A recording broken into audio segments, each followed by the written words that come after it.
कक्षा 12वीं की स्टूडेंट फाइनली आपका यहाँ पर अर्थशास्त्र के इकोनॉमिक्स पे लेके आ चुके हैं और साथ ही आपको पेपर देने से पहले इसे अच्छे से याद कर लेना। और आपको बता दें कि हम आपके लिए यहाँ पर 4 बजे रात को वीडियो बना रहे हैं, तो वीडियो को लाइक कर लीजिए, चैनल को सब्सक्राइब कर लीजिए, ठीक है। और आप यहाँ पर देख लीजिए पूरा पेपर आपका हम संपूर्ण उत्तर सहित कराएंगे, ठीक है। तो आपको अच्छे से देखना और साथ ही पेपर देने से पहले इसे अच्छी कंप्लीट पूरा याद करके जाना। तो आप यहाँ पर देख लीजिए हायर सेकेंडरी मुख्य परीक्षा वर्ष 2024, हायर सेकेंडरी एग्जामिनेशन मेन 2024, अर्थशास्त्र का इकोनॉमिक्स का आपका पेपर है। मार्क्स 80 अंक रहेगा, समय आपका 3 घंटे रहेगा, टोटल क्वेश्चन 23 रहेंगे और निर्देश आते हैं सही, ठीक है। आप यहाँ पर निर्देश पढ़ लीजिए और जो आपका सब्जेक्ट कोड है वो आपका यहाँ पर 140 रहेगा। अब चलिए स्टूडेंट जो आपके यहाँ पर अर्थशास्त्र पेपर वो देख लेते हैं। तो पहले तो आपके यहाँ पर आते हैं 6 नंबर के सही विकल्प, तो आपको यहाँ पर जूम करके दिखाते हैं जिससे आप यहाँ पर अच्छे देख पाएंगे। तो आपके सही विकल्प आते हैं 6 नंबर के, यहाँ पर देख लीजिए, ठीक है। तो पहला आता है व्यष्टि अर्थशास्त्र में निम्न में से किसका अध्ययन किया था, तो जो इसका करेक्ट आंसर रहेगा, ठीक है, वो रहेगा आपका यहाँ पर व्यक्तिगत इकाई, ठीक है। व्यक्तिगत इकाई पहले का आंसर हो जाएगा। और साथ ही आप यहाँ पर देख लीजिए फिर आपका यहाँ पर दूसरा आता है जिसमें आता है जब कुल उपयोगिता अधिकतम होती है तब सीमांत उपयोगिता शून्य होती है, ठीक है। दूसरी करेगा आपका करेक्ट आंसर शून्य होती है। फिर आपका यहाँ पर तीसरा आता है औसत लागत वक्र का आकार होता है यू अक्ष जैसा, एक्स अक्ष की समांतर रेखा, जेड अक्ष जैसा और दाता वाई अक्ष की समांतर रेखा। तो जो आपके यहाँ पर दिया औसत लागत वक्र का आकार होता है तो इसका आंसर आपका आ हो जाएगा यू अच्छा जैसा। फिर आपका यहाँ पर आता है चौथा, कृषि वस्तुओं के लिए कीमत निम्नतम सीमा को क्या कहा जाता है। तो यहाँ पर कृषि वस्तुओं के लिए कीमत निम्नतम सीमा को क्या कहा जाता है, तो इसका आंसर है न्यूनतम समर्थन मूल्य, ठीक है। चौथी करेगा आपका करेक्ट आंसर। तो वीडियो को आपको ध्यान से देखना और सुनना है जिससे पूरे ऑब्जेक्ट है वो आपको यहीं पर याद कर लेने। फिर आपका आता है पाँचवा, समूह की बनावट पर ध्यान न देना किस अर्थशास्त्र की प्रमुख समस्या। तो यहाँ पर समूह की बनावट पर ध्यान न देना समष्टि अर्थशास्त्र की, ठीक है, समष्टि अर्थशास्त्र की प्रमुख समस्या। तो 5वें करेगा आपका करेक्ट आंसर समष्टि अर्थशास्त्र। फिर आपका यहाँ पर 6वां तो भारत का केंद्रीय बैंक निम्नलिखित में से कौन सा, तो जो आपका भारत का केंद्रीय बैंक है वो है आपका RBI। तो 6 में करेगा आपका करेक्ट आंसर। साथ ही आप यहाँ पर जो इंग्लिश मीडियम के स्टूडेंट वो देख लीजिए, पहले का आपका करेक्ट आंसर हो जाएगा, ठीक है। और दूसरी करेगा आपका यहाँ पर करेक्ट आंसर। तो हमें आप जो इंग्लिश मीडियम की स्टूडेंट वो आंसर देखते जाइए। तीसरे का आपका करेक्ट आंसर है, चौथे का आपका करेक्ट आंसर है, 5वें का आपका करेक्ट आंसर है और 6वें का आपका करेक्ट आंसर रहेगा। साथ ही अब आते आपके यहाँ पर रिक्त स्थान पूर्ति कीजिए। 6 नंबर के आते पहला था एक व्यक्तिगत उपभोक्ता के व्यवहार दंड अर्थशास्त्र का एक अंग है। तो आपका पहले का आंसर रहेगा आपका व्यष्टि, ठीक है। व्यष्टि आपका पहले का आंसर हो जाएगा, आप यहाँ पर देख लीजिए, व्यष्टि अर्थशास्त्र का एक अंग है। फिर आपका आता कुल परिवर्तनशील लागत बराबर कुल लागत माइनस स्थिर लागत, ठीक है। स्थिर लागत आपका यहाँ पर रहेगा दूसरे रिक्त स्थान का आंसर, ठीक है, स्थिर लागत। और फिर आपका आता है दीर्घकालीन कीमत को सामान्य कीमत कहा जाता है। तो आपका यहाँ पर सामान्य रहेगा आपका यहाँ पर तीसरे का उत्तर। और फिर आपका आता है राष्ट्रीय आय का अध्ययन व्यष्टि दृष्टिकोण से नहीं बल्कि समष्टि दृष्टिकोण से किया जाता है, ठीक। समष्टि आपका रहेगा आपका यहाँ पर, ठीक है, चौथी का आंसर। फिर आपका आता है राष्ट्रीय आय में केवल अंतिम वस्तुओं, ठीक है, और सेवाओं का मूल्य आय को सम्मिलित किया जाता है, ठीक है। अंतिम वस्तुओं और सेवाओं का मूल्य सम्मिलित किया जाता है। फिर आपका आता है रक्षा ब्याज भुगतान आदि पर किए जाने वाला व्यय गैर योजनागत, ठीक है। आप यहाँ पर देख लीजिए गैर योजनागत, ठीक है, गैर योजनागत व्यय है। तो आप यहाँ पर देख लीजिए ये आपका यहाँ पर रिक्त स्थान का सॉल्यूशन। पहले का आंसर आपका व्यष्टि अर्थशास्त्र, दूसरे का आंसर आपका स्थिर लागत, तीसरे का आंसर आपका सामान्य, चौथे का आंसर आपका समष्टि, 5वें का आंसर आपका अंतिम वस्तुओं और सेवाओं का मूल्य, 6वें का आंसर आपका गैर योजनागत, ठीक है। आपका रिक्त स्थान का सॉल्यूशन तो आप स्क्रीनशॉट ले सकते हैं और साथ ही हमने पेपर में भी लिख दिया है। और साथ ही यहाँ पे इंग्लिश मीडियम के स्टूडेंट वो देख ली पहले का, ठीक है, पहला आपका आता दूसरा। और जो इनके आंसर वो जिस तरह से हमने यहाँ पे हिंदी मीडियम के स्टूडेंट के बताएं तो आपको इसे इंग्लिश में आपको पता होगा क्या बोलते हैं, जैसे व्यष्टि को इंग्लिश में बोलते हैं वही आपको याद कर लेना है, ठीक है। तो आप यहाँ पर देख लीजिए तीसरा आता चौथा, 5वां, 6वां। साथ ही अब आते हैं आपकी सहयोगी बनाइए। आपके स्तंभ में दिए सहयोगी पहले आती है आपकी NNP, तो इसको आपको शुद्ध राष्ट्रीय उत्पाद से मैच करना है। दूसरी आती है GNP, तो इसको आपको सकल राष्ट्रीय उत्पाद से मैच करना है। और तीसरी आती है वस्तु विनिमय की कठिनाई, तो इसको आपको यहाँ पर दोहरे सहयोग का अभाव से मैच करना है। जो चौथी आती है MPC, तो इसको मैच करना आपको सीमांत उपयोग प्रगति से। और जो आपकी आती है केंद्रीय बैंक, तो आपकी RBI से मैच कर देना। जो 6वीं आती है व्यावसायिक बैंक, तो इसको आपको SBI से मैच करना। जो 7वीं आती है मुद्रा का प्राथमिकार, तो इसको आपको मैच किससे करना है, इसको मैच करना आपको विनिमय के माध्यम से। तो फाइनली जो आपके यहाँ पर 7 नंबर की सहयोगी वो कंप्लीट हो जाती है। आप स्क्रीनशॉट ले लीजिए, ये हमने आपकी 7 नंबर की सहयोगी करा दी है। साथ ही यहाँ पर इंग्लिश मीडियम के स्टूडेंट भी देख लीजिए, ठीक है। जिस तरह से हमने यहाँ पे हिंदी मीडियम के स्टूडेंट की सहयोगी मैच की है उसी तरह से आपको मैच कर लेनी, ठीक है। तो यहाँ पे जो इंग्लिश मीडियम के स्टूडेंट वो अच्छे से देख लीजिए। अब चलिए आपके यहाँ प्रश्न 4 देख लेते हैं। तो प्रश्न 4 आता है आपका सत्य का चयन करके लिखिए। 6 नंबर के आते हैं। तो पहला आपका यहाँ पर क्या था, पहला था व्यष्टि अर्थशास्त्र में समूह का अध्ययन किया था। तो पहला आपका असत्य हो जाएगा। पहला आपका बिल्कुल असत्य रहने वाला है। फिर आपका दूसरा आता है कीमत तथा मांग में हमेशा सीधा संबंध होता है, तो दूसरा भी आपका असत्य रहेगा। ठीक है, तो आप यहाँ पर याद करते जाइए और अच्छे देखते जाइए। फिर आपका तीसरा था कुल उत्पादन को MP से प्रदर्शित किया जाता है, तो ये आपका यहाँ पर असत्य हो जाएगा। ठीक है, आप यहाँ पर देख लीजिए। और फिर आपका आता है व्यक्तिगत इकाइयों का अध्ययन व्यष्टि अर्थशास्त्र में किया जाता है, तो ये आपका यहाँ पर सत्य रहेगा।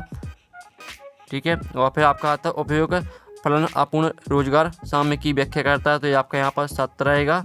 और फिर आपका आता है 6वां बैंक दर बढ़ने पर विदेशी विनिमय दर देश के पक्ष में हो जाती है, तो ये भी आपका सत्य रहेगा। तो फाइनली जो आपके यहाँ पर सत्य वो आपके कंप्लीट हो जाते हैं। आप स्क्रीनशॉट ले लीजिए।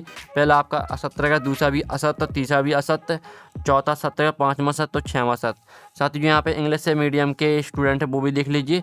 आप चलिए यहाँ पर देख लेते हैं। आपके यहाँ पर एक शतवाक्य में उत्तर दीजिए। आपके 7 नंबर के आते हैं। पहला आता है व्यष्टि अर्थशास्त्र का दूसरा नाम लिखिए, तो इसका आंसर रहेगा आपका सूक्ष्म अर्थशास्त्र। ठीक है, जो आपका व्यष्टि अर्थशास्त्र का दूसरा नाम है वो है आपका सूक्ष्म, ठीक है, सूक्ष्म अर्थशास्त्र। ये आपका यहाँ पर क्या रहेगा, ये आपका यहाँ पहले का आंसर रहेगा सूक्ष्म अर्थशास्त्र। फिर आपका यहाँ पर दूसरा जब सीमांत उपयोगिता शून्य होती है तब कुल उपयोगिता कम होगी। ठीक है, कम आपको क्या की जगह पर आपको कम लिखना है।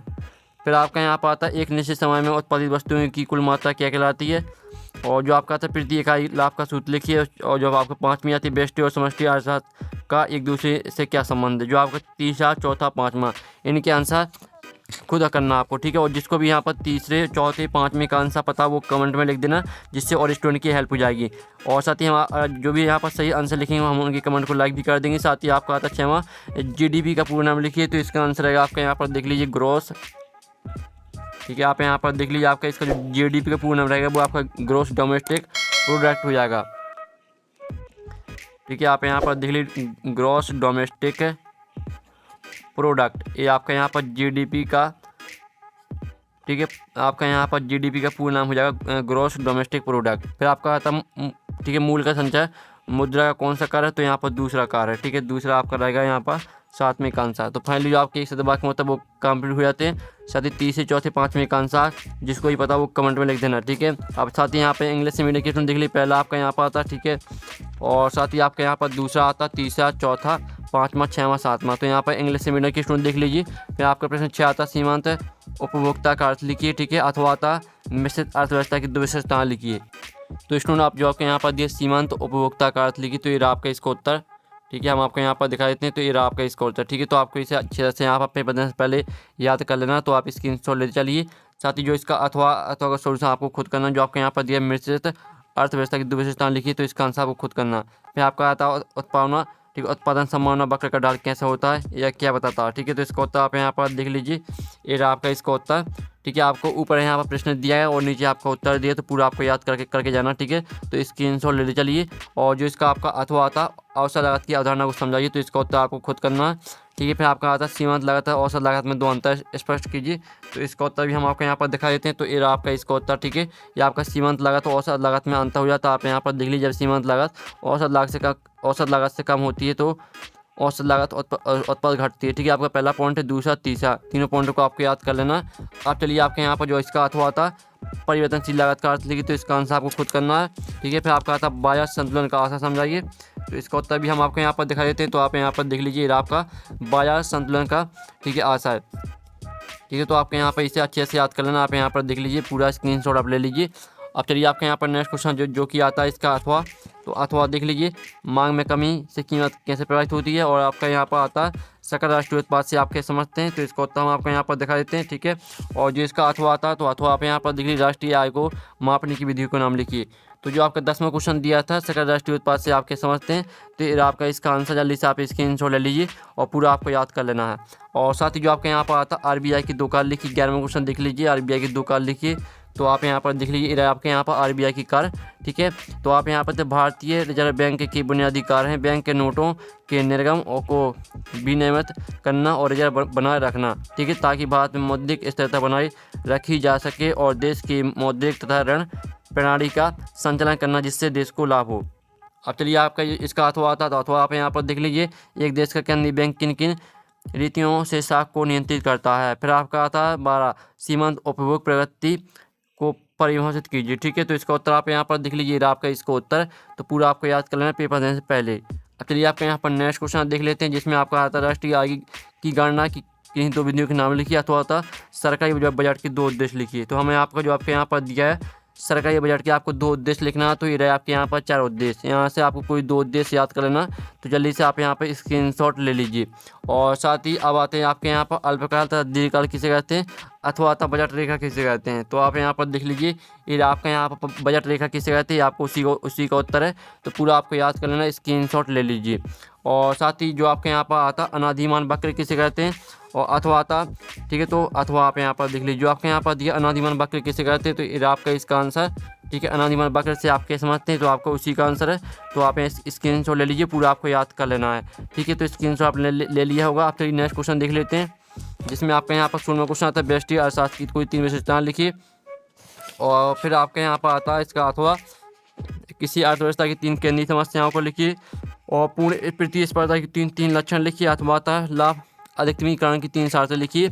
और 18वां आता समग्र मांग का क्या अर्थ है, इसके 2 घटक बताइए। अथवा आता निम्न मांग किसे कहते हैं, इसे ठीक करने की कोई 2 उपाय लिखिए। फिर आपको 19वां आता राजस्व व्यय तथा पूंजीगत व्यय में भेद कीजिए कोई 3। अथवा आता राजस्व घाटा राजकोषीय घाटे में भेद कीजिए कोई 3, ठीक है। जो इनके आंसर वो भी हम बताने वाले हैं, टेंशन नहीं लेना, सभी आंसर आपको कराए जाएंगे। फिर आपका 20वां आता है, और 20वें का अथवा आता है, देख लीजिए। 21वां आता है, तो 21वें का अथवा आता है उत्पादन फलन की संकल्पना समझाइए। सभी क्वेश्चन देखते जाइए, स्क्रीनशॉट लेते चलिए। 22वां आता सरकारी बजट को परिभाषित करती हुई उसकी विशेषताओं का वर्णन कीजिए। अथवा आता जीएसटी से आप क्या समझते हो, पुरानी कर व्यवस्था के मुकाबले इसकी श्रेणियों की व्याख्या कीजिए।